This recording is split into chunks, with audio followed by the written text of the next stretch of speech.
各位朋友好，我是阿奇，今年35了，还没结婚。在我们这儿，35岁不结婚，那真是老光棍一个。我妈天天念叨我，说我再不找对象，好姑娘都让人挑走了。我爸倒是不念叨，就闷头抽烟，抽完了叹口气，啥也不说。我也不是不想结婚，就是怎么说呢？这些年一直忙着顾家，忙着学东西，忙着还债，一眨眼就到这个岁数了。古人说30而立，我这35是立起来了，但立的是光棍一条。今天想跟大家唠个嗑，讲个事儿，一个在我心里憋了17年的事儿。我平时不是个爱说话的人，在厂里干活的时候，人家都叫我闷葫芦。但这件事情吧，它就跟长了根儿似的，在我脑子里扎了17年，拔都拔不出来。我从来没跟外人讲过，今天也不知道哪根筋搭错了，就想把它说出来。你们爱信不信，不信就当听个乐呵。反正我也是破罐子破摔，说出来了心里舒坦。17年前，我18岁，刚高中毕业。那时候我考上了大学，通知书都拿到了。我们村里出个大学生不容易，我妈高兴的见人就显摆，逢人都说我家阿信考上大学了。我爸那几天走路都带风，腰板挺得笔直。可是高兴完了，问题就来了，学费凑不够。我家啥条件呢？我爸种地，我妈种地，面朝黄土背朝天，一年到头挣不了几个钱。我哥刚结婚没多久，嫂子刚生了个女儿，一大家子挤在老房子里，东拼西凑，离学费还差一大截。我那天晚上躺床上翻来覆去睡不着，盯着天花板发呆，心里头跟压了块石头似的。第二天早上起来，我跟我爸说：爸，我不上大学了，我去当兵。我爸愣了半晌，啥也没说。我妈在旁边抹着眼泪，嘴里念叨着：都怪我们没本事。后来去镇上武装部填表那天，是我爸送的我。一路上他都没说话，走到半道上，他突然停下来，看着我，眼眶都红了，说：阿信，是爸没本事。就这一句话，我这辈子都忘不了。都说男儿有泪不轻弹，我爸这辈子没在我跟前掉过眼泪，就那天他眼圈红了。我爸平时不叫我阿信，叫我全名潘文满，只有小时候或者特别心疼我的时候才叫我阿信。那天他叫我阿信，我就知道他心里头比我还难受。可怜天下父母心，这话一点都不假。那年秋天我就走了，走的时候，我哥的女儿刚满1岁，小名叫阿梅。我嫂子在平阳省上班，离老家200多公里，产假休完了得回去上班，就把阿梅留在老家，让我嫂子的姐姐帮忙带。嫂子的姐姐我叫她蓉姐，那时候20出头，在老家帮人看店，一个月挣不了几个钱，但人特别好。我走的时候，阿梅还不会走路，抱在怀里小小一团，软软乎乎的。我跟蓉姐说：姐，阿梅就麻烦你了。蓉姐说：你放心去吧，自己在外头照顾好自己，家里有我呢。我就这么去了部队。儿行千里母担忧。我妈后来跟我说，我走的那天晚上，她一宿没睡着。新兵连的日子，累是真累，想家也是真想家。白天训练累得像条狗，晚上躺床上就琢磨家里的事儿。那时候我跟家里联系就靠写信，一封信用牛皮纸信封贴上8毛钱的邮票，寄出去得等半个月才能收到回信。蓉姐有时候会给我写信，说阿梅会爬了，阿梅会站了，阿梅会叫人了。信里头她还提过一转，说她手机上安装了个软件，能找附近的人聊天，认识了一个男生，挺有意思的。我没往心里去，说者无心，听者有意，这话我当时不懂。那会儿手机都不智能，蓉姐用的就是个普通功能机，能上 QQ 就不错了。石幕那么丁点大，键盘按得咔咔响。她说那个男生很奇怪，跟他聊天的时候，经常能说出他小时候的事儿，说出他家在哪儿，家里几口人。蓉姐问他怎么知道的，他就笑笑，说自己猜的。蓉姐当时还觉得这人神神叨叨的，但也没多想。3个月过得很快，一晃就过去了。3个月满了，部队给我批了2天假，让我回家看看。接到假条那天，我一晚上没睡着。第2天早上就去车站买票，坐了几个小时的大巴车，晃晃悠悠地往回赶。那时候的大巴车窗户能打开，过道里挤满了人，站的坐的都有，跟沙丁鱼罐头似的。我找了个角落蹲着，一路就那么蹲回来的。我算了算，到家还有3天。可我不知道的是，就在我还在路上的时候，那个跟蓉姐聊天的男生突然跑到了蓉姐家里。蓉姐后来跟我说，那天她正在店里看店，那个男生突然就出现在门口了。蓉姐吓了一跳，问他怎么来了。他说，我就是来看一眼，见了一个人，见了就走。蓉姐问他见谁，他说到了就知道。蓉姐心里这人说话怎么云里雾里的，但也没多想，就让他进屋坐下来。那个男生在蓉姐家住了3天，也不出门，也不着急，就每天坐着等，跟庙里供的菩萨似的，一动不动。蓉姐问他等谁，他就不说。我是第3天下午到家的。进了家门，我妈拉着我看了半天，说我瘦了，黑了，跟竹竿似的。我跟我妈说了几句话，就换了身衣服，骑着摩托车往外跑。我想阿梅了，3个月没见，也不知道长多大了。蓉姐家离我家大概7公里，骑摩托车20多分钟。一路上都是土路，坑坑洼洼的，摩托车颠得屁股疼。到了蓉姐家门口，我发现门关着，就给蓉姐打电话。蓉姐说，你别急，我在外面喝咖啡呢，你往前直走，大概300米，有一家咖啡店，我就在里面。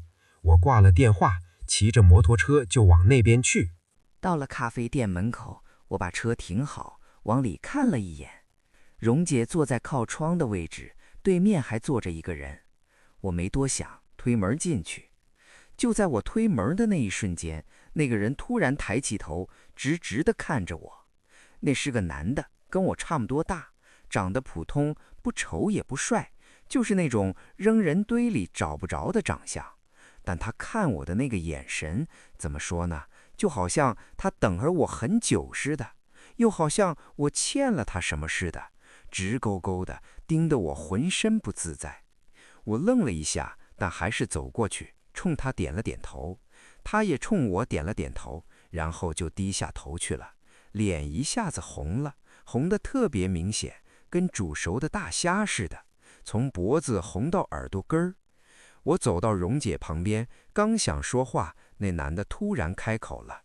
他说，他叫潘文满，1980几年几月几号出生的。我一下子愣住了，脑子里嗡的一声。他说的是我身份证上的全名和出生日期，可我身份证上的名字，老家平时都不叫的。蓉姐虽然是我嫂子的姐姐，但也只知道我小名叫阿信，根本不知道我身份证上叫什么潘文满。我敢肯定，他从来没跟任何人说过。这个男的第一次见我，张嘴就说出来了，就跟未卜先知似的。蓉姐也愣了，问他，你怎么知道的？你认识他？他没回答，只是低着头，脸还是红的，偷偷拿眼睛瞄我，瞄一眼就赶紧挪开，跟做贼似的。我当时心里头咯噔一下，像被什么东西撞了一下，但也没说什么，就把阿梅抱过来逗着玩。阿梅长胖了，沉甸甸的，抱在怀里特别踏实。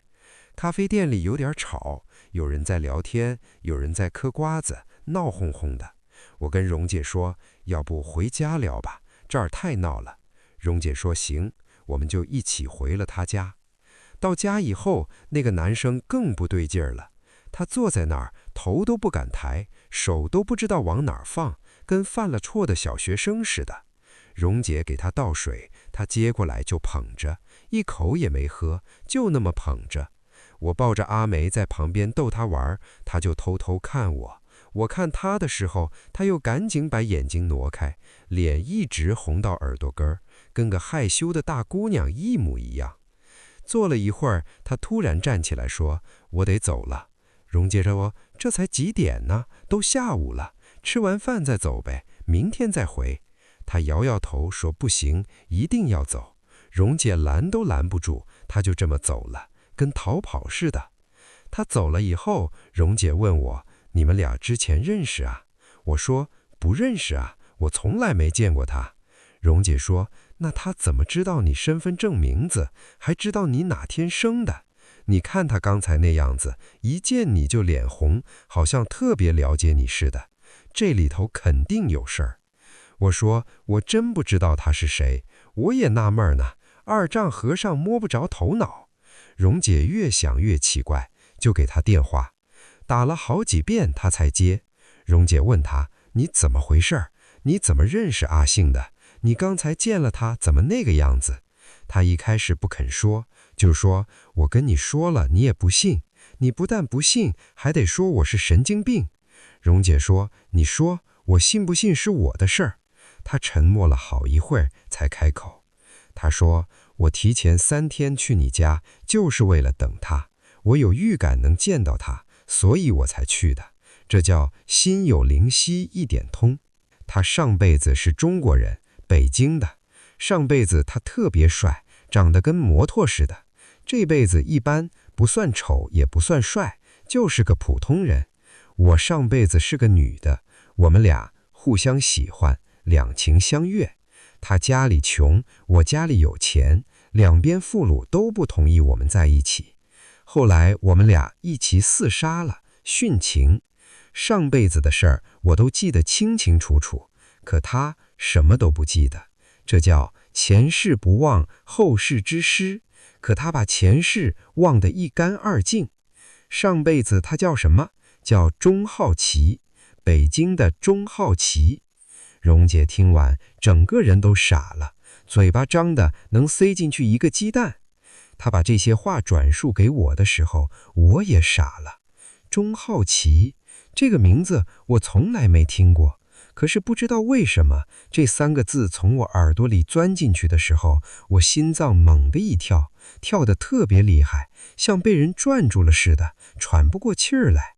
那天晚上我回到家，躺在床上翻来覆去睡不着，我就想啊想那个男生的脸，想他说的话，想钟浩奇这3个字。我试着念了几遍这个名字，念第1遍的时候觉得陌生，念第2遍的时候觉得有点熟悉，好像在哪儿听过，念第3遍的时候眼眶突然就湿了。我也不知道为什么，就是突然特别想哭。我用被子蒙住头，就那么躺着，眼泪一直流，止都止不住，心里头像打翻了5味瓶，酸甜苦辣咸，啥滋味都有。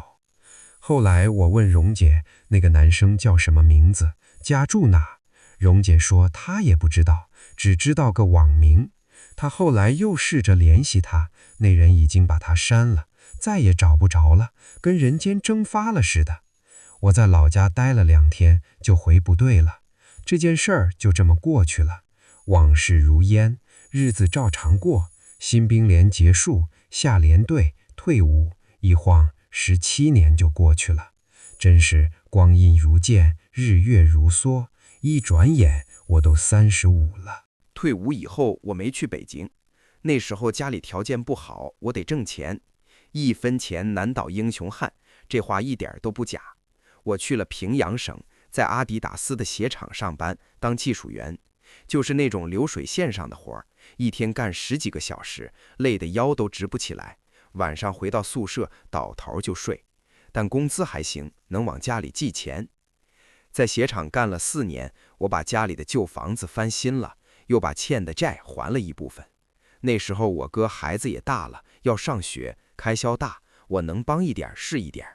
我妈总说，阿星啊，你自己也得攒点钱，将来娶媳妇儿用。我说不急，先把家里的债还了再说。就在那4年里，我开始自学汉语。我也不知道为啥想学汉语，可能就是那天的事儿在我心里一直没过去吧。我买了书，自己在家看，一个字一个字的认，一句话一句话的背。没人教，就靠自己琢磨。白天上班累得要死，晚上回来还得看书，有时候看着看着就睡着了，书掉在地上都不知道。4年下来，我认了不少字，能看书了，能打字聊天了，但听说不行，没人跟我练，我张不开嘴，典型的哑巴汉语。后来我觉得在鞋厂干到头了，就辞了职，去胡志明市找工作。这叫人往高处走，水往低处流。运气不错，碰上一个北京来的老板招助理。我去面试的时候，心里直打鼓。我汉语能说几句，但说不利索，听也听不太懂，就跟聋子的耳朵摆设似的。面试的时候，老板问我话，我憋得脸通红，半天蹦不出几个字，急得满头大汗。我以为肯定没戏了，都准备起身走人了。结果老板看了我半天，说：“行，你留下吧。”我愣住了，问他为什么。他说：“我看你人实在，性格好，这就够了。汉语可以慢慢学，人品学不来。咱们中国人讲究先做人后做事儿，人品好了，啥都好说。”就这么着，我给他当了3年助理。那3年，我跟了不少中国人打交道，有时候跟老板出去应酬，有时候帮他们处理事儿，一来二去就熟了。熟了以后，有人问我：“阿奇，你汉语跟谁学的？怎么写的比说的好？”我就笑笑说自学的，在家闭门照册学的。后来有一天，我跟一个中国朋友喝酒，喝多了就把17年前那件事给讲出来了。我讲那个男生，讲他说的那些话，讲钟浩奇这个名字。讲完以后，我以为他会笑我，会说我想多了，会说你是不是电视剧看多了。结果他没笑，他看了我半天，眼神特别认真，说：“阿奇，你这事儿我信。”他说：“你知道吗？你跟我们中国人处得来，不是因为你汉语好，是因为你有那个缘分，你身上有那个东西，这叫缘，妙不可言。”他说完，我鼻子酸了一下，眼眶又湿了。后来我发现，很多中国人对我都挺好的，不是那种客气的挺好，是真心实意的好，把我当自己人。有时候我自己都觉得奇怪，我一个越南人怎么就跟中国人这么有缘呢？真是千里姻缘一线牵，虽然这姻缘不是那个姻缘。也许真像那个朋友说的，我身上有那个东西吧。现在我35了，还是一个人，光棍一条。从北京老板那离去以后，我开始教汉语。一开始是零散的教，后来慢慢多了。现在主要是在网上教，学生有越南人，也有想学汉语的外国人。去年我还给自己定了个目标，想考个汉语专业的硕士，继续往上读。我妈说我都这把年纪了还折腾，我说活到老学到老嘛。有人说我：“阿奇，你都35了还读什么书？”我说35咋了？学东西还分年龄，姜子牙80岁才遇见文王呢。其实我心里头有个想法，说不清楚，可能就是觉得既然跟汉语有缘，那就好好学吧，学得深一点，懂得多一点，说不定哪天能靠这个吃饭呢。这叫艺多不压身。至于结婚这事儿，说实话，不是不想结，是这些年一直没条件。贫贱夫妻百事哀，我自己都过得紧巴巴的，哪干拖累人家姑娘？退伍以后就忙着挣钱，帮家里翻房子、还债，供我哥的孩子上学。等债还差不多了，自己也30多了。现在刚开始教汉语，收入还不稳定，哪干想成家的事儿啊？我妈急，我知道，她每次打电话都念叨：“阿信啊，你啥时候带个对象回来？隔壁老王家的儿子跟你一样大，孩子都上小学了。”我就说：“快了，快了，缘分还没到。”快了是啥时候我也不知道，可能是万事俱备，只欠东风吧。阿梅现在都18了，上大学了，长成大姑娘了，有时候还发微信给我，问我小叔你找到对象没？我说没有，他就发一串哈哈哈，说小叔你太惨了，成老光棍了。他不知道，他小叔年轻的时候也遇到过一些有意思的事儿，只是那些事儿没法跟人说，如人饮水，冷暖自知，有些事儿只能自己知道。17年了，我没去过北京，但我学了汉语，教了汉语，跟北京人打了3年工，现在还在跟汉语打交道。我也不知道这是不是巧合，反正就是这么过来的，跟命中注定似的。有时候我在网上教课，教到缘分这个词，学生会问老师，缘分是什么意思？我想了半天，说缘分就是你也不知道为啥，但就是遇上了，遇上了就放不下了，就像有缘千里来相会，无缘对面不相逢。有些名字不是写在身份证上的，是写在心里的，刻在骨头里的。好了，这就是我要讲的事儿。啰啰嗦嗦说了这么多，谢谢你们听我唠嗑。我是钟浩奇，今年35，还没结婚，教汉语的。要是有想学汉语的，可以找我，咱们一起学，一起进步。最后送大家一句话吧：人这一辈子，有些事儿可以不信，但别轻易说它是假的。这世上说不清道不明的事儿多了去了。咱们有缘再见。